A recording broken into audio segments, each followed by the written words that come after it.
سورۃ النساء آیت نمبر 37 سے آج کا ہمارا درس شروع ہو رہا ہے۔ ارشاد ہے، جو لوگ خود بخل کرتے ہیں اور لوگوں کو بھی بخل کا حکم دیتے ہیں، اور اللہ نے ان کو جو کچھ اپنے فضل سے دیا ہے اس کو چھپاتے ہیں، اور ہم نے کافروں کے لیے ذلت والا عذاب تیار کر رکھا ہے۔ اس آیہ کریمہ میں بخل کی مذمت بیان ہو رہی ہے۔ منافقین ایک تو خود اللہ کے راستے میں خرچ نہیں کرتے تھے، دوسرا وہ ایمان والوں سے بھی کہتے تھے تم نہ خرچ کرو، ان کو بھی خرچ کرنے سے روکتے تھے۔ طرح طرح کے بہانے، کئی طرح کی باتیں،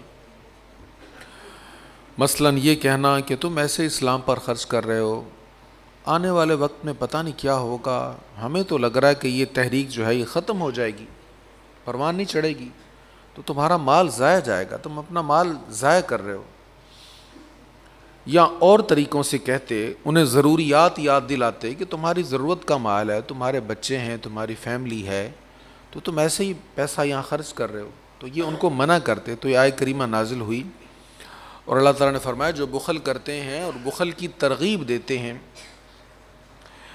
اور جو اللہ نے ان کو اپنے فضل سے دیا اس کو نہیں خرچ کرتے، تو ان کے لیے عذاب ہے مہین، ذلت والا۔ اہانت کا لفظ ہمارے ہاں اردو میں بولا جاتا ہے نا، اہانت آمیز رویہ، توہین، تو اس کا بھی روٹ یہی ہے، اسی سے لفظ ہے مہین، ان کے لیے ذلت والا عذاب ہے۔ بخل کیا چیز ہے؟ دیکھیں، مال کا بخل عام طور پہ ہم کنجوسی کو کہتے ہیں، لیکن ہمارے ہاں کنجوسی کا معنی ہمارے انداز کا ہے، قرآن جس کو بخل کہہ رہا ہے نا وہ اور ہے۔ مال کا بخل یہ ہے کہ جہاں پر خرچ کرنا واجب تھا، فرض تھا، وہاں پر خرچ نہ کرنا، یہ بخل ہے۔ اب دیکھیں نا، ہم تو اس کو بھی بخیل کہہ دیتے ہیں، کنجوس کہہ دیتے ہیں جس نے مٹن نہیں پکایا، چکن پکایا، ہم کہتے ہیں یار کنجوس ہے یہ، یا جس نے زیادہ ڈشز نہیں پکائی ہم اس کو بھی کنجوس کہہ دیتے ہیں، یا جس نے جو چل رہا ہے، جو آج کل رسم و رواج چل رہے ہیں فضول خرچی والے، ان کے مطابق نہیں کیا، ہم اس کو بھی بخیل کہہ دیتے ہیں، کنجوس کہہ دیتے ہیں۔ تو بخیل وہ ہے جس نے جہاں پر خرچ کرنا فرض تھا وہاں پر خرچ نہیں کیا، مثلا زکوٰۃ ادا کرنا فرض تھی، فطرانہ اس پر لازم تھا، یا صدقات واجبہ جو بھی ہو، جو اس پر ضروری ہے، جس کی ترغیب دی گئی، جو اس کے اعزاء، جو اس کے پڑوسی جہاں جہاں حاجت مند ہیں اور یہ کر سکتا تھا، تو وہاں خرچ نہ کرنا، یہ اس پر، اسی طرح فیملی پر، بچوں پر جہاں ضروری خرچ ہے وہ نہ کرنا، تو وہ بخیل ہے۔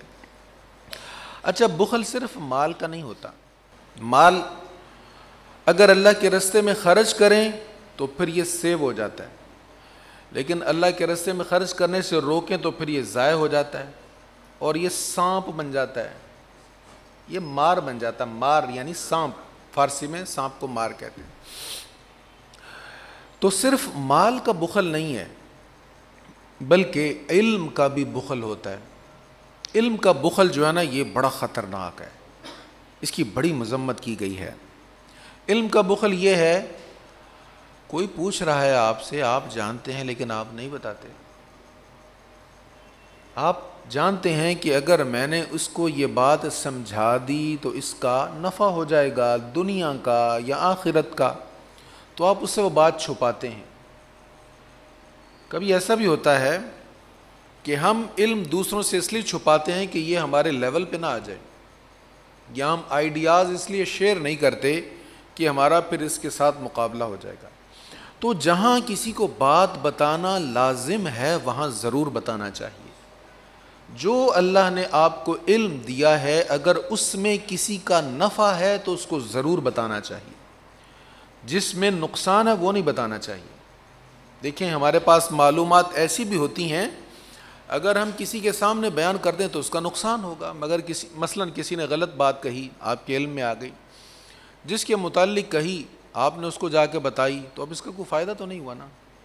اس نے غیبت کی تھی, چغلی کی تھی, آپ نے بھی اس کے سامنے جا کے اس کی غیبت کرنے والے کی غیبت کر دی کہ وہ تو تیرے بارے میں ایسے ایسے کہتا ہے. اب ظاہری بات ہے نفرت بڑھے گی.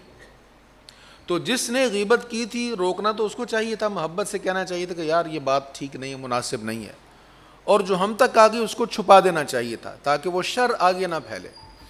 تو جہاں بات بتانے کا نقصان ہو وہاں نہیں بتانی چاہیے, اور جہاں فائدہ ہے کسی کا وہاں علم ضرور شیئر کرنا چاہیے, اس کو آگے بانٹنا چاہیے, تقسیم کرنا چاہیے.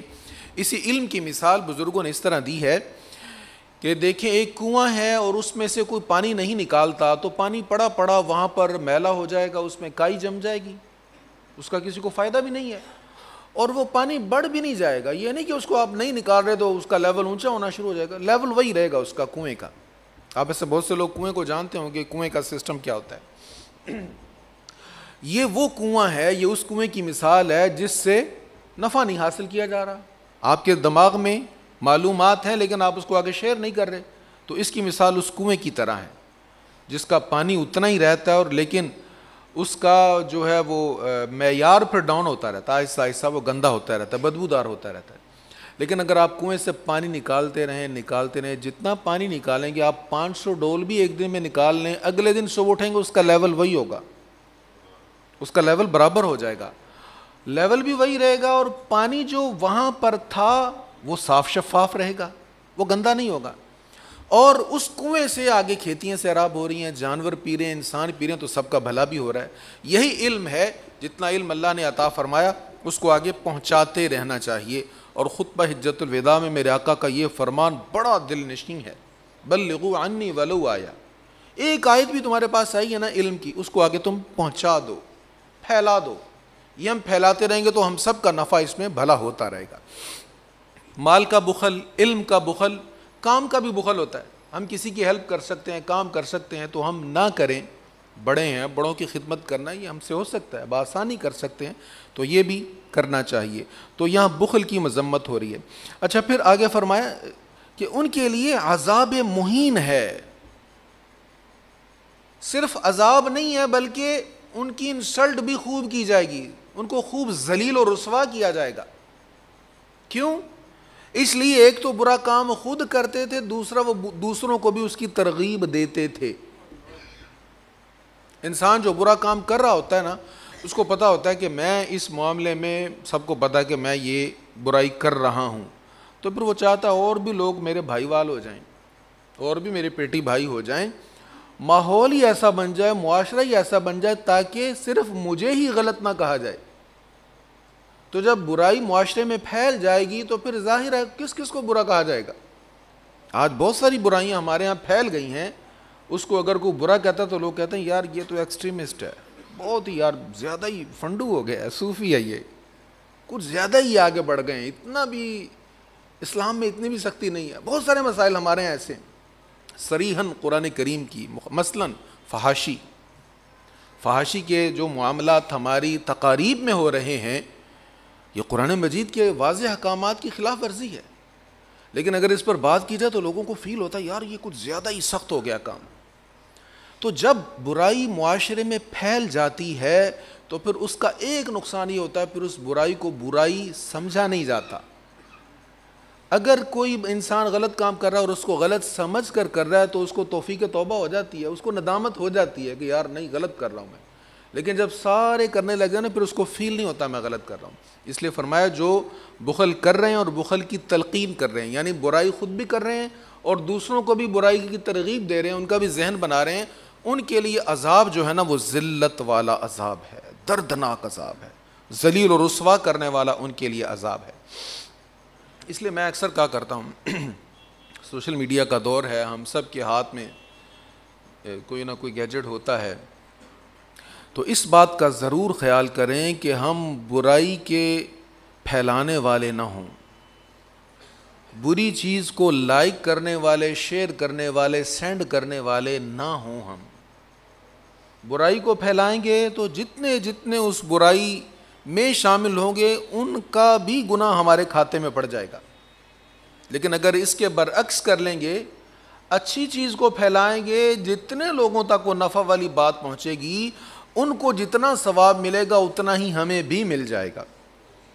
اس سے آگے ارشاد ہے اور ان لوگوں کے لیے بھی ذلت والا عذاب ہے جو اپنے مال لوگوں کو دکھانے کے لیے خرچ کرتے ہیں اور نہ اللہ پر ایمان لاتے ہیں اور نہ قیامت کے دن پر، اور جس شخص کا شیطان ساتھی ہو تو وہ کیسا برا ساتھی ہے۔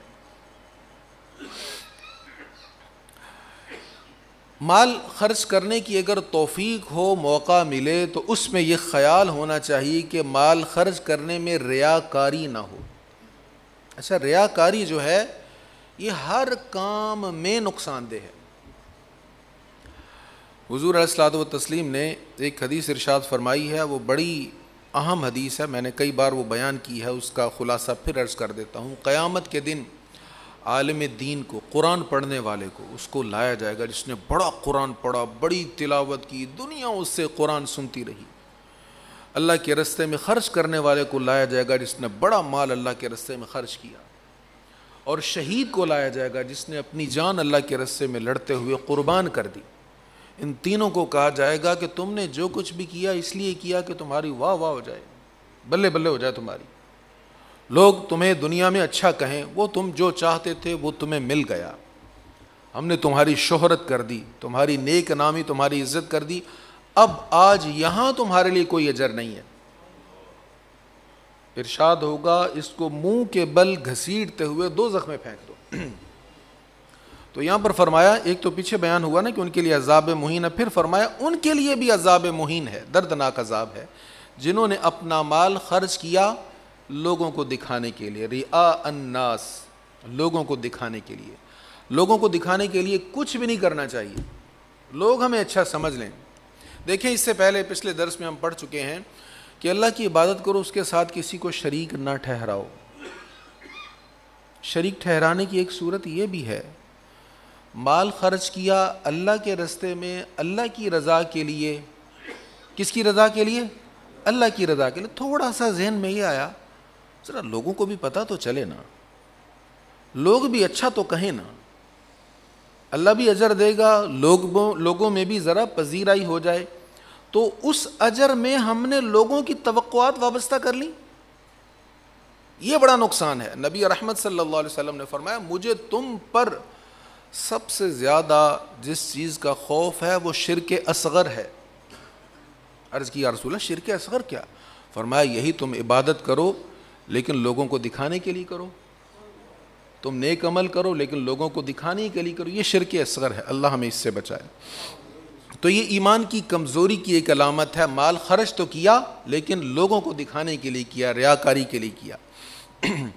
فرمایا ان کے لیے بھی ذلت والا عذاب ہے جو اپنے مال لوگوں کو دکھانے کے لیے خرچ کرتے ہیں اور نہ اللہ پر ایمان لاتے ہیں اور نہ قیامت کے دن پر۔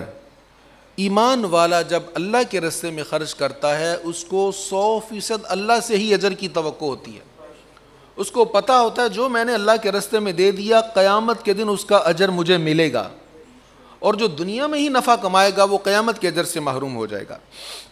وَمَن يَكُنِ الشَّيْطَانُ لَهُ قَرِينًا فَسَاءَ قَرِينًا، اور جس شخص کا شیطان ساتھی ہو تو وہ کیسا برا ساتھی ہے۔ اور آخر ان پر کیا آفت آ جاتی، وَمَاذَا عَلَيْهِمْ لَوْ آمَنُوا بِاللَّهِ وَالْيَوْمِ الْآخِرِ، اور آخر ان پر کیا آفت آ جاتی اگر وہ اللہ پر اور قیامت پر ایمان لے آتے اور اللہ کے دیے ہوئے میں سے خرچ کرتے، اور اللہ انہیں خوب جاننے والا ہے۔ کیا ہو جاتا اگر اللہ کی رضا کے لیے خرچ کرتے؟ دنیا میں بہت سی چیریٹیز چل رہی ہیں، بہت خرچ ہو رہا ہے، لیکن اللہ کی رضا کے لیے نہیں۔ بہت بڑے بڑے فنڈز ہیں، خرچ ہو رہے ہیں، کوئی برائی کو پروموٹ کرنے کے لیے خرچ کر رہا ہے، کوئی ہم جنس پرستی کو پروموٹ کرنے کے لیے خرچ کر رہا ہے، کوئی کس کام کے لیے، کوئی کس کام کے لیے، کچھ اچھے کاموں کے لیے بھی خرچ ہو رہا ہے، صحت کے لیے، امراض، عالمی امراض سے بچنے کے لیے بڑے اچھے کام ہو رہے ہیں، لیکن چونکہ وہ عقیدہ آخرت نہیں ہے، اللہ کی رضا نہیں ہے، اب جو اچھے کام کر رہے ہیں لیکن اللہ کی رضا کے لیے نہیں کر رہے، محض دنیا کو خوش کرنے کے لیے کر رہے ہیں، تو دنیا میں اللہ انہیں عزت دے رہا ہے۔ اگر آخرت پر ایمان ہوتا، اللہ کی رضا کے لیے وہ کام ہوتا، تو پھر آخرت میں بھی انہیں اجر ملتا۔ ان اللہ لا یظلم مثقال ذرہ، بے شک اللہ ذرہ برابر بھی ظلم نہیں کرتا۔ جب مشکل آتی ہے، مصیبت آتی ہے تو ہمارے ہاں عام ہے لوگ اللہ سے شکوہ کرنے لگ جاتے ہیں۔ اللہ نے قرآن کریم میں اس مضمون کو بارہا بیان فرمایا۔ ایک جگہ بیان فرمایا اللہ تعالیٰ جو کھجور کی گٹھلی ہے نا، اس کے اوپر ایک باریک سا چھلکا ہوتا ہے، اس کا نام قرآن کریم میں مذکور ہے۔ فرمایا کھجور کی گٹھلی کے اوپر جو چھلکا ہے نا، اس کے برابر بھی اللہ ظلم نہیں کرتا۔ اچھا، کھجور کی گٹھلی کے اندر ایک لائن سے ہوتی ہے، اس کے اندر ایک باریک سا دھاگا ہوتا ہے، اس کا بھی ذکر قرآن کریم میں ہے۔ فرمایا اللہ کھجور کی گٹھلی کے دھاگے کے برابر بھی ظلم نہیں کرتا۔ یہاں فرمایا ان اللہ لا یظلم مثقال ذرہ، بے شک اللہ ذرہ برابر بھی ظلم نہیں کرتا۔ انسان اگر غلط کام کرے گا وہ معاف تو کرتا ہے، درگزر تو کرتا ہے، گرفت نہیں فرماتا، لیکن وہ ظلم نہیں کرتا۔ اور اگر کوئی نیکی ہو تو اس کو دگنا کر دیتا ہے اور اپنے پاس سے اجر عظیم عطا فرماتا ہے۔ گناہ پر کوئی زیادتی نہیں ہے، گناہ کرنے والے کے لیے معافی ہے، بہت سارا درگزر ہے، لیکن نیکی کرنے والے نے نیکی ایک ہی ہے، اجر دگنا۔ ایک کی ہے 10 10 گنا اجر، ایک نیکی کی دگنا اجر، یا چاہے تو ایک نیکی پر 10 گنا اجر۔ اور ہم سورہ بقرہ میں پڑھ چکے ہیں 7 سنابل فی کل سنبلۃ 100 حبہ، کہ ایک دانہ خرچ کیا 700 دانوں کے برابر ہو گیا، 700 گنا اجر عطا فرماتا ہے۔ اور یہیں تک نہیں، واللہ یضاعف لمن یشاء، جس کے لیے چاہے اس سے بھی بڑھا دیتا ہے، اور اس کی بارگاہ میں اجر عظیم ہے۔ تو پھر یہ کیسے نیکی کا اجر زیادہ ہوتا ہے؟ جیسے جیسے انسان کا جذبہ اچھا ہو، اس کی نیت اچھی ہو، ویسے ویسے اللہ تعالیٰ اس کا ریٹ بڑھاتا جاتا ہے، اس کو زیادہ اجر عطا فرماتا ہے۔ اب اس سے آگے بڑی اہم آیت ہے، آیت نمبر 41 ہے سورۃ النساء کی۔ اللہ اکبر۔ اس وقت کیسا سما ہوگا، فَكَيْفَ إِذَا جِئْنَا مِن كُلِّ أُمَّةٍ بِشَهِيدٍ وَجِئْنَا بِكَ عَلَى هَؤُلَاءِ شَهِيدًا۔ تو اس وقت کیسا سما ہوگا جب ہم ہر امت سے ایک گواہ لائیں گے، اور اے رسول مکرم ہم آپ کو ان سب پر گواہ بنا کر لائیں گے۔ نکیرین تو لکھ رہے ہیں نا، نکیرین بھی لکھ رہے ہیں، نامہ اعمال میں سب کچھ لکھا جا رہا ہے، لیکن بطور گواہ حضور بھی تشریف لائیں گے۔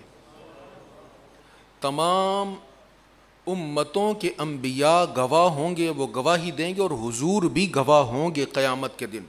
اس کا ایک معنی ہم سورہ بقرہ میں پڑھ چکے ہیں۔ اس امت کو اللہ نے اعزاز عطا فرمایا، فرمایا تم جو ہو امت محمدیہ، تم لوگوں پر گواہ ہوگے، وہ ڈیٹیل سے ہم نے پڑھ لیا۔ یہاں یہ بیان ہو رہا ہے حضور بھی گواہ ہوں گے قیامت کے دن۔ ایک دن نبی کریم علیہ السلام نے سیدنا عبداللہ ابن مسعود رضی اللہ تعالیٰ عنہ سے کہا تم مجھے قرآن مجید سناؤ۔ وہ کہنے لگے حضور میں سناؤں آپ کو؟ آپ پر تو خود قرآن اترا ہے، میں آپ کو سناؤں؟ فرمایا ہاں میرا دل چاہتا ہے میں تم سے سنوں۔ تو قرآن کریم کی تلاوت کرنا میرے آقا کی سنت ہے، اور تلاوت سننا بھی میرے آقا کی سنت ہے۔ حضور علیہ السلام قرآن کریم سنا کرتے تھے، تو اے کاش ہم قرآن پڑھنے والے سننے والے ہو جائیں، ہمیں یہ توفیق مل جائے۔ اللہ اکبر۔ حضرت عبداللہ ابن مسعود تلاوت کر رہے ہیں بڑی محویت سے۔ جب اس آیت پر پہنچے نا فَكَيْفَ إِذَا جِئْنَا مِن كُلِّ أُمَّةٍ بِشَهِيدٍ وَجِئْنَا بِكَ عَلَى هَؤُلَاءِ شَهِيدًا، ہر امت سے گواہ ہوگا اور آپ بھی اے حبیب گواہ ہوں گے۔ حضرت عبداللہ ابن مسعود کو نا کسی نے ایسے ٹھوکا لگایا، دیکھو تو صحیح، کہتے میں نے نگاہیں اٹھا کر دیکھا حضور کی آنکھوں سے آنسوں کی جھڑی لگی ہوئی ہے، سرکار کی ریش مبارک بھیگ گئی آنسوں سے، کہ قیامت کا دن جب ایک ذرہ برابر بھی ظلم نہیں ہوگا، پیچھے بیان ہو گیا نا، ایک ذرہ برابر بھی ظلم نہیں ہے، عذاب مہین ہے، حضور بھی گواہ ہوں گے۔ اب اس کی کئی انداز سے مفسرین نے تفسیریں کی ہیں۔ ایک تفسیر یہ ہے حضور علیہ السلام کہیں گے یا اللہ میں نے تو بتا دیا تھا انہیں، میں نے تو پورا قرآن پہنچا دیا تھا، میں نے عذاب سے ڈرا دیا تھا، دوزخ سے ڈرا دیا تھا، میں نے کہہ دیا تھا یہ کرو گے تو دوزخ میں جاؤ گے، یہ کرو گے تو جنت کا اجر ملے گا۔ حضور گواہی دیں گے۔ اب دیکھیں نا وہ پیارے میٹھے محبت والے آقا جو ساری ساری رات رو رو کر امت کی بخشش کی دعائیں مانگتے رہے، جو ہر موقع پر اپنی امت کو یاد کرتے رہے، اب وہ جب اللہ کی بارگاہ میں ان کو بلایا جائے گا اور حضور علیہ السلام سے گواہی لی جائے گی تو گنہگار امتی کون سا منہ لے کر حضور کے سامنے جائے گا؟ کیسے حضور کا سامنا کرے گا؟